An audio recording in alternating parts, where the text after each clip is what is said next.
Yesterday, we told you about the staggering percentage of people behind bars who are there because of drug or alcohol abuse. Tonight, we're going to bring you the story of one woman who, with the help she received while in the criminal justice system, was able to stop her drug use and get her life back. ABC 36's Chris Dietz has more in this special report. There are nearly 1,000 people currently in drug courts in Kentucky. Treating each person costs a little more than $5,000. Government but averts a partial shutdown of the government. It also gives Governor Beshear the ability to furlough state workers if that becomes necessary. The budget plan now goes to the state Senate. Yesterday, we told you about the staggering percentage of people behind bars who are there because of drug or alcohol abuse. Tonight, we're going to bring you the story of one woman who, with the help she received while in the criminal justice system, was able to stop her drug use and get her life back. ABC 36's Chris Dietz has more in this special report. There are nearly 3,000 people currently in drug courts in Kentucky. Treating each person costs a little more than $5,000 a year compared to the more than $18,000 it costs to keep them behind bars. But it's not just money drug court is saving, it's people, like one Winchester mom who is now the picture of normalcy. Mommy. Yeah, I'm your mommy, yeah.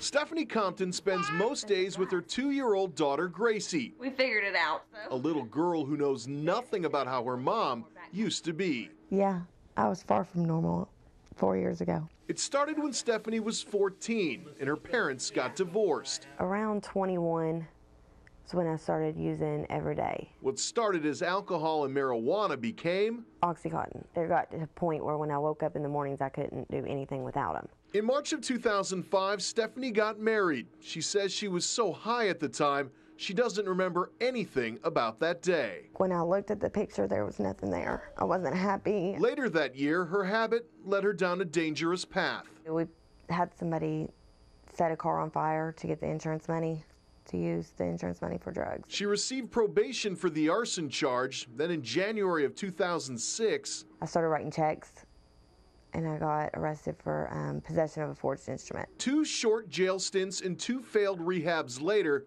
Stephanie's son was placed in the custody of her parents, and she was pregnant again. And I decided I was done. And ever since then, I haven't done anything. How long have you been clean?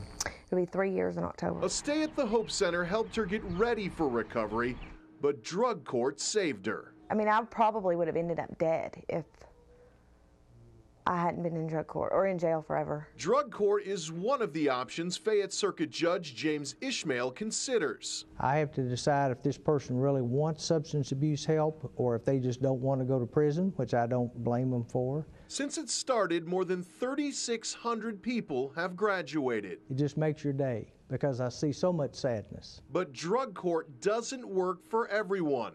More people quit the program than complete it. It ultimately has to be their choice to turn their life around. I can't make them not use drugs. 4 years after Stephanie Compton reached her low point, Good job. It's hard for her to believe she was ever there. I got remarried. I have a wonderful husband now and great family. I have a good relationship with my parents and my siblings. I mean, it's awesome. It's completely different than it was before. I wouldn't change anything now. Drug courts not only save taxpayers money. Since it began, graduates have repaid more than $9 million in court costs and child support payments. But because of the budget shortfall, funding for family and juvenile drug courts have been eliminated, and those programs will soon end. Adult drug courts will not be impacted, at least for now. In the studio, Chris Dietz, ABC 36, your local news source.